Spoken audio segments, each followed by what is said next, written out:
नमस्कार मित्रांनो, मी मालवणचा किरण मसूर आजच्या व्हिडिओमध्ये तुमचा सर्वांचा स्वागत करतोय. आम्ही निघतो आता शाळा वाचवा शिक्षण वाचवा या महामोर्चा. चला तर मग.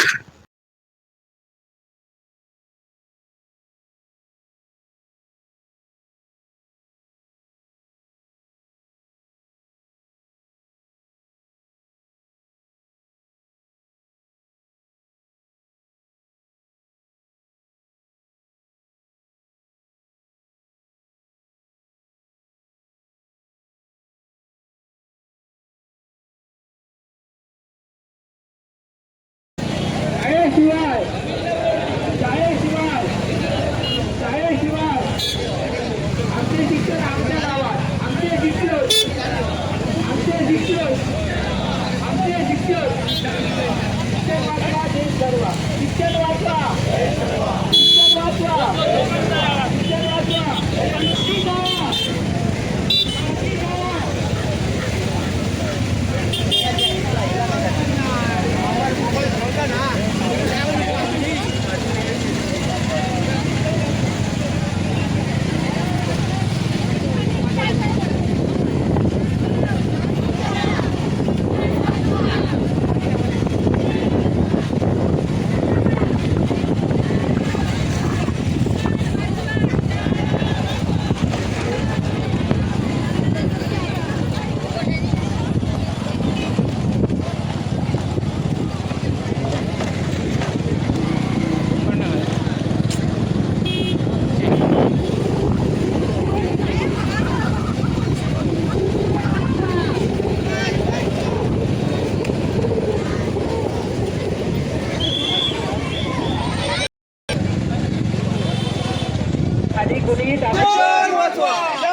माणसं दिसली पाहिजे आम्हाला.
सांगा तर घेऊ को जाऊया.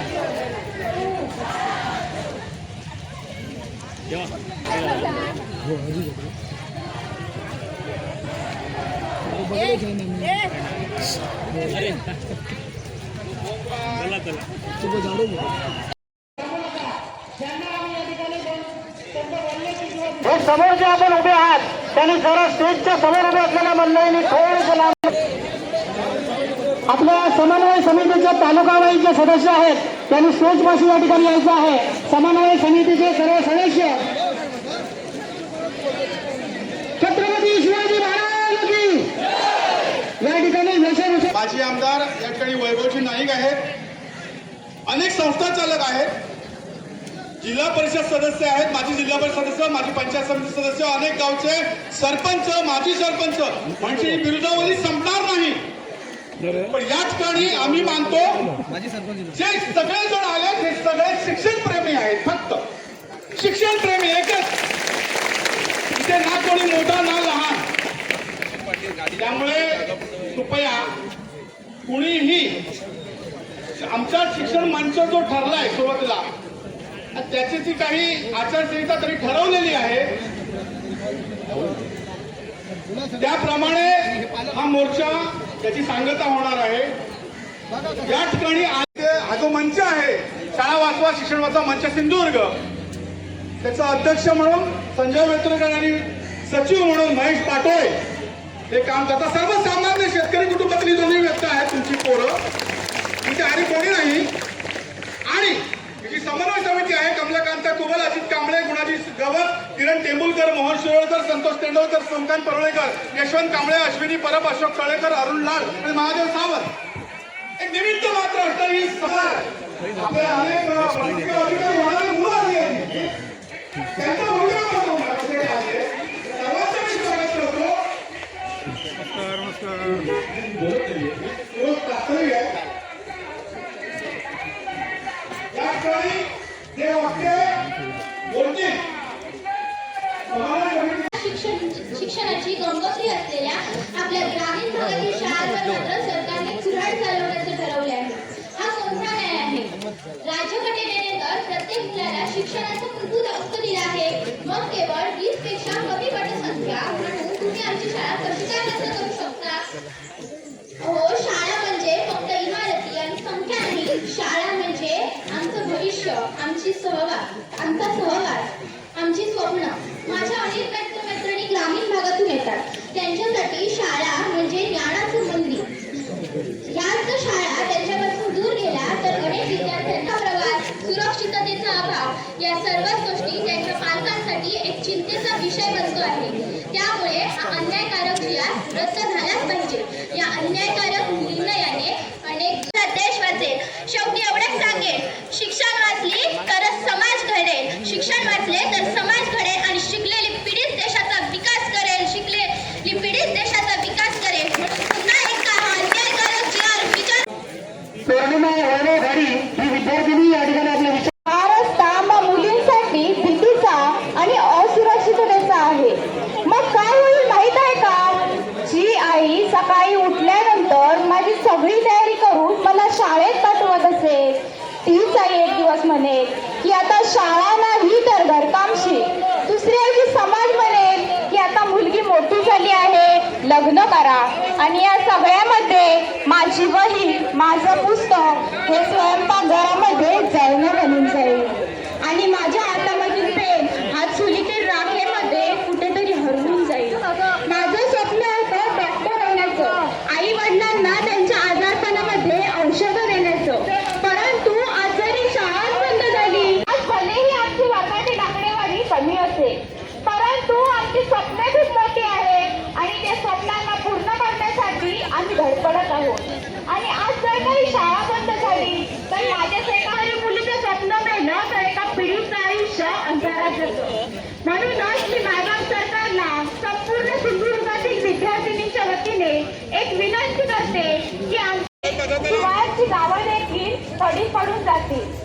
एकेकाळी सोनं उगवणाऱ्या जखमी या पडीत या ठिकाणी होत नाही. उद्या सरस्वती पूजनाचा कार्यक्रम, जो सांस्कृतिक कार्यक्रम आपण गावामध्ये सगळे उत्साहाने साजरा करतो, तो उद्या बंद होईल. या गावाची सामाजिक परंपरा, ही परंपरा बंद होईल की काय, असा आता प्रश्न गावागावामध्ये सुरू झालेला आहे. माझा आपल्या निमित्ताने खरं तर मी राजकीय काही बोलणार नाही, परंतु आपण सर्वजण जी भूमिका घ्याल त्या भूमिकेला आम्ही तुमच्या पाठीला पाठी लावून, हाताला हात देऊन आम्ही उभा आहोत एवढंच सांगण्यासाठी या ठिकाणी आहे. आणि जमलं तर या ठिकाणी जिल्हाधिकारी वरती बसले आहेत, या जिल्ह्याचे शिक्षण अधिकारी या ठिकाणी आहेत. त्यांनी या ठिकाणी या मोर्चाचं स्वरूप या ठिकाणी बघावं आणि ज्या शासनकर्त्यांनी जे धोरण ठरवतात अधिकारी, त्यांना या स्वरूपाचं या ठिकाणी स्वरूप बघून यापुढचं तरी धोरण ठरवावं अशी त्यांना विनंती करतो. आपण एवढ्या संख्येने मोठ्या संख्येने उपस्थित राहिलात त्याबद्दल आपण सर्वांचं मनापासून या ठिकाणी आभार व्यक्त करतो. आणि मला या ठिकाणी 2 शब्द बोलण्यासाठी दिले.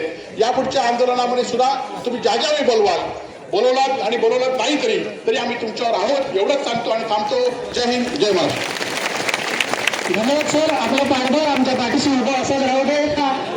ज्या शाळा वाचवा आणि शिक्षण वाचवा या संदर्भात आपण या ठिकाणी उपस्थित राहिला त्याबद्दल आम्ही पुनश्च आपल्या शाळा वाचवा या मंचामार्फत आयोजित केलेल्या आजच्या मोर्चाला मी शुभेच्छा देतो.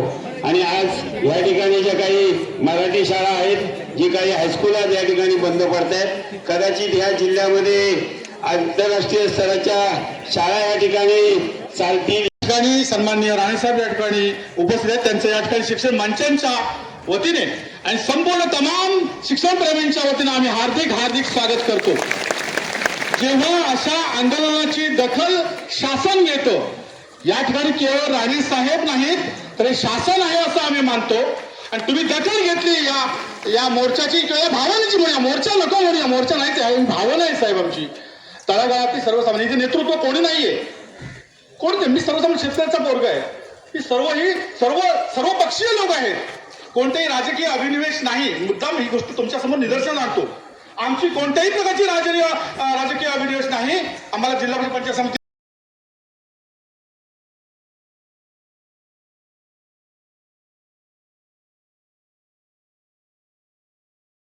बोलण्यामध्ये अगदी अश्रू होते की आमचं शिक्षण थांबेल. मुलांचा प्रश्न आहे सर, कारण गावाच्या बाहेर जायचं झालं की मुलींचं शिक्षण पालकांकडून थांबवलं हो. मुलं आणि मुलींचा प्रश्न अधिक महत्वाचा आहे.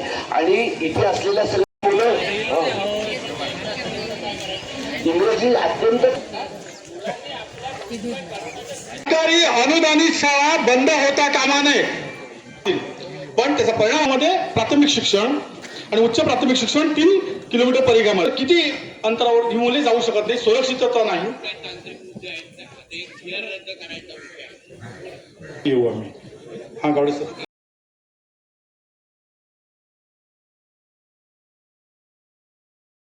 आपल्याकडे लावणारे निकष तुम्ही वेगळे लावा, हे असे आम्ही वारंवार तिथे नोंद करत असतो. आता आपल्या या प्रश्नाच्या निमित्ताने मी जसंच मुंबईच्या दिशेने जाईल, आपल्या कमिटीशी चर्चा वेळ सांगीन, तशी आपली कमिटी मुंबईकडे येईल आणि मग मुख्यमंत्री आणि शिक्षण मंत्री आणि आम्ही बसून हा जो काय GR आहे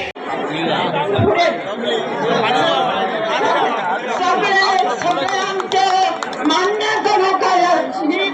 मी तरी नाही बोललं, माझे लहान मोठे बोलतो त्यांचं ऐकून सगळ्यांचं मान्य करू काय. नाही तर म्हटलं सगळी जण येणार